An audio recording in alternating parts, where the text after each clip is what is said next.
From traditional farming, orchards, vineyards, to greenhouses, aquaponics, hanging gardens, floating gardens, fish, and quadruple production.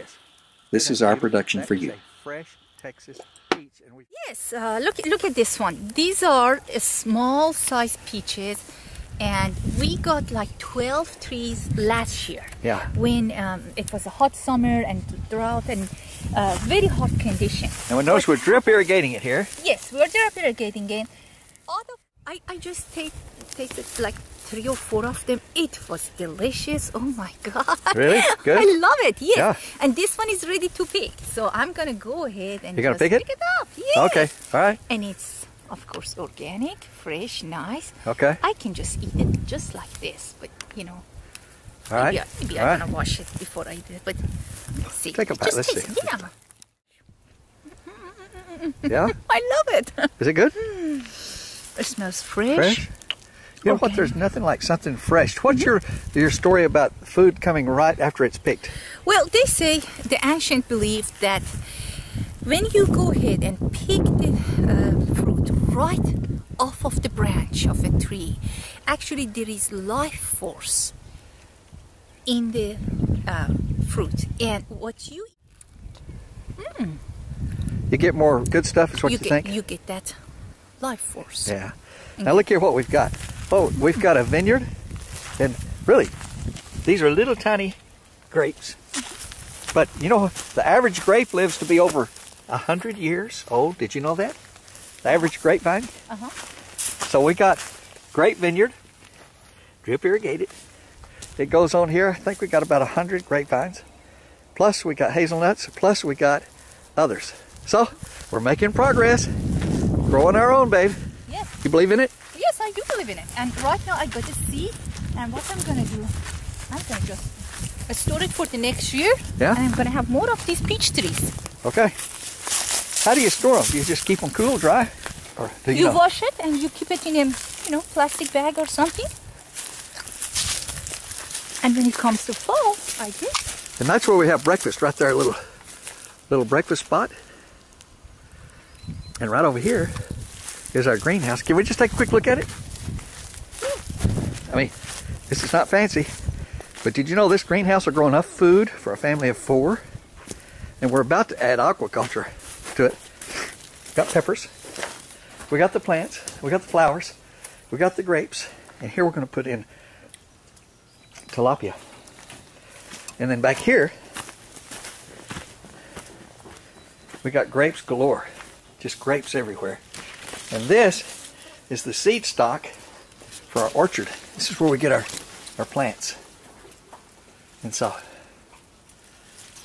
I love it. Well, here we are, phase 2. You can see this?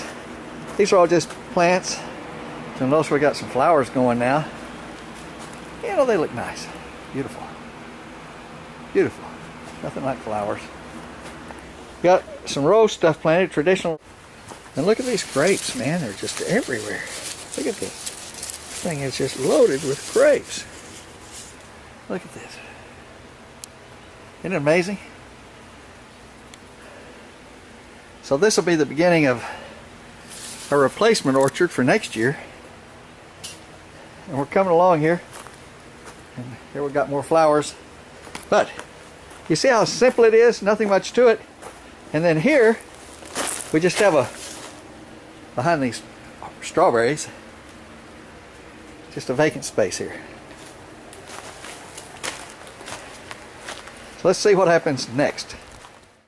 I'm Adam Cohen, Green Phoenix Farms. I do custom aquaponic design and sustainable farming in the urban environment. What got you interested in this? A lot of things. Trying to find a way to produce healthy food, nutritious food, sustainably for my family. Wanting to cut costs and save a buck here or there. Yeah.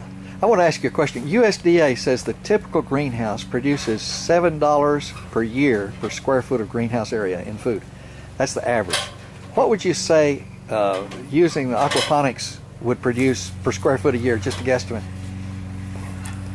I can say that from personal experience, my soil garden compared to my aquaponics garden, I get twice, at least, I get twice the production out of my aquaponics that I do out of my soil. My growth rates are through the roof, 2 to 3 to 10 times what I get in soil.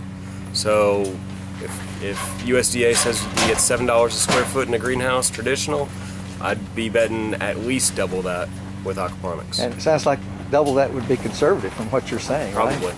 Now, we're looking here at a greenhouse, and we're in sort of planting stage, and I want to tell me what your idea here is we're going to do for this greenhouse. It's a small greenhouse, but we could produce enough here to feed a family or two, couldn't we? Oh, easily. I generally say that from one of my small systems that'll fit in a 6-foot cube, 6 foot by 6 foot ground footprint, you can feed a family of 4, salad 3 times a week, and fish once a week.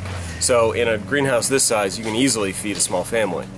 What we were talking about was actually taking this corner back here, about a 10 foot by 15 foot segment, and putting in probably a 400 to 500 gallon fish tank, and probably an equal amount of gallons for grow space to fill up the rest of the space, and be able to grow tomatoes, cucumbers, melons, pretty much anything that's possible, even trying some berries. And then we're going to have multi-level, so we'll have hanging things that can drip down into it. So you'll have your fish, you'll have your artificial beds, you'll have your hanging things. Is it possible that you could actually, if you wanted to, overflow some of this to use for irrigation, say for ground planting? Absolutely. And the nutrient-rich water from the aquaponics, with all the nutrients that have been brought back into the environment from the fish waste, that water will help your ground plantings go just through the roof. Yeah. You do consulting and you help build these things, and you're doing this actually all over. How, if someone wanted to talk to you or contact you, how would the best way for them to do that? Best way to get a hold of me is through my website, www.greenphoenixfarms.com. Just search for Adam Cohen, aquaponics in Dallas, Texas. Will pop up in the search engines, but go on there, leave me a comment, send me a contact info, and I'll be back to you in a couple of days. I've got a deep question now for you. Okay. There are a lot of people that believe that our agricultural philosophy, our system, has been too centralized and maybe may even be unhealthy in some ways. It appears to me that what you're doing, the creativity, the greenhouse, the aquaponics, the multi-layer thing, is a revolutionary idea for our food. What are your thoughts on that? Yeah, that is a deep question. I think that overall we've gotten too used to doing just what we're told, and I think that in the end we need to get back to doing what our grandparents and their parents did. We need to produce our own food. We need to do what we can to be self-sufficient. I think we've gotten too dependent on other people. Yeah. So we just need to start doing it for ourselves. I see concentrations of agricultural, for example, in West Texas, California, Arizona, that are all they're all single type crop systems. And then, but I look at people like yourself who are doing these things, and they're taking a multiplicity of crops, but their productivity is, like you said, 2, 3, 4, sometimes 10 times. When you look at a forest, when you look at a coral reef, when you look at any natural ecosystem, there is never an overabundance of any one thing. Nature likes a balance, and that's what aquaponics does. That's what the natural environment does. Is it uses the strengths of the individual to create a stronger whole. So by growing multiple crops, by growing tomatoes with peppers, with squash, with okra, with everything else, the pests don't have any need to congregate and decimate the entire crop, because there's not enough really there to send that population out of control. I see. The pests of one are controlled by something that's attracted by the other. Have you seen the nutrition studies? I've heard that our protein or vitamin or nutrient levels in our vegetable crops are down 40% over the last 20 years in the United States. Would aquaponics, would you think you'd have a higher nutrition level in this kind of growth? Yeah, that's a guarantee. There was a TED Talk done at TEDx Manhattan about a year ago that actually showed conclusive evidence that nutrient-rich foods and so forth are what we need to cure most of our medical ailments. What happens with aquaponics is we are producing nutrient dense foods in an extremely productive and obtainable manner. Yeah. This food is what we need to save our health. I had some guests here in Texas from Tibet, and they went to the grocery stores and they cooked, and they wouldn't go out to restaurants at all. They wanted to cook their own foods. But they told me again and again that our foods in the United States were substandard. And I grew up thinking we had superior foods. I'd say, no, look at these grocery shelves and look at this food. And they'd say, you don't understand. The essential because we have a lot of it is not there, you know. Yeah. Just because we have a lot doesn't mean that it's good. Yeah. Hey, thank you so much. We appreciate what you're doing, my friend.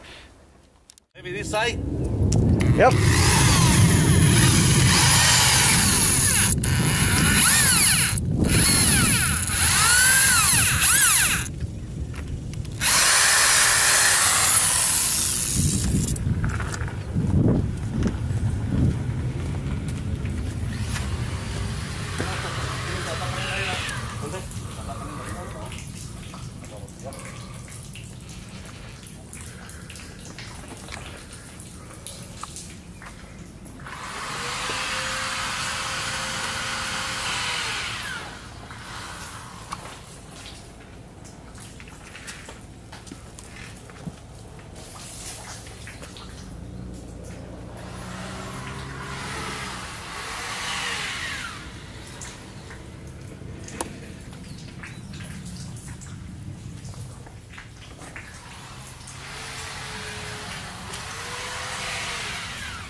Okay, I think we're done.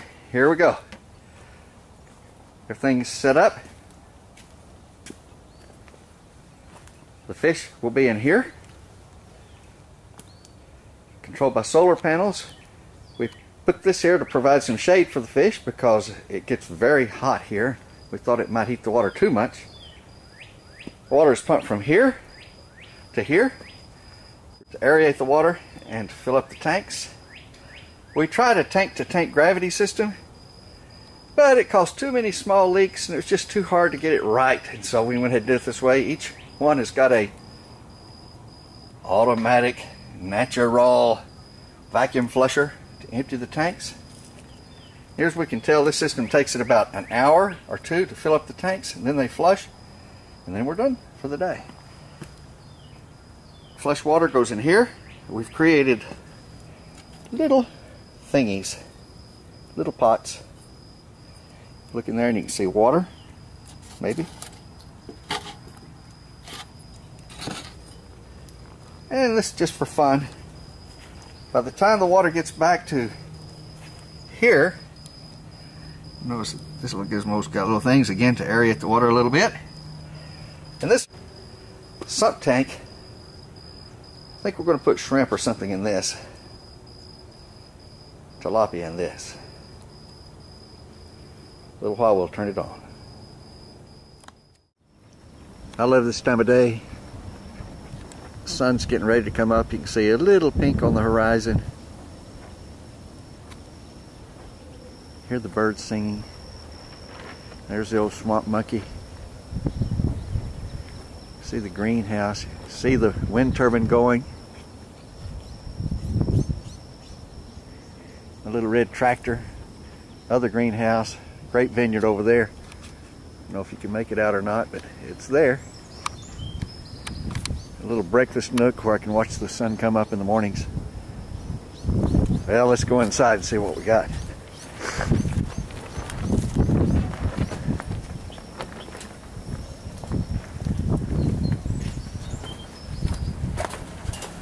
A pretty good wind. All right.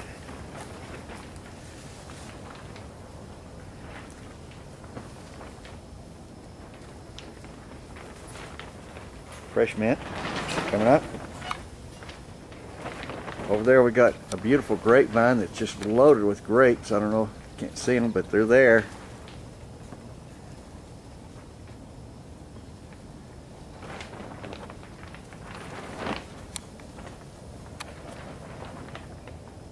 Tomatoes are blooming. This is our aquaponics. We're going to plant all this probably today. Our floating beds. The way you water them, very simple. Just give that. And see, they're watering from underneath.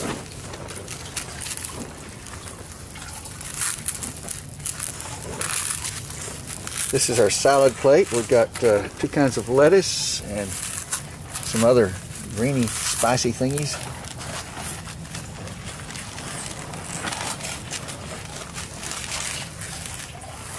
Can't see them, but they're there. We got fish in here.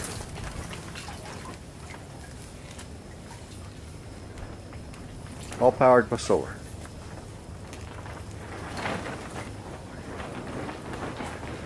I appreciate our country. It gives us these kinds of opportunities to do things that we can teach other people how to feed themselves. We're showing in this little experimental greenhouse how that you can grow cactus to tomatoes, flowers to exotics. This is an orange tree, believe it or not.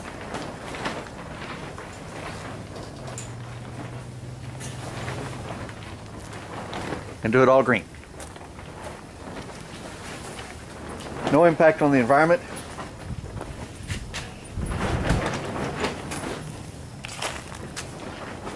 Now we had this as drip irrigation, but we're practically minded, and sometimes using recycled water here works just as good as drip. We hated to admit that, but it's true.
Another solar, this is a water recapture system. Creates a supply of fresh rainwater. Sometimes we like to drink fresh rainwater, and sometimes we like for the plants to have it. It's always nice to have a little backup supply of rainwater, although there it comes, the sun. Promise of a new day. In every society, the coming of the sun was a blessing. Good time to pray. There you go. Oh yeah, he says, hey, not bad. Oh.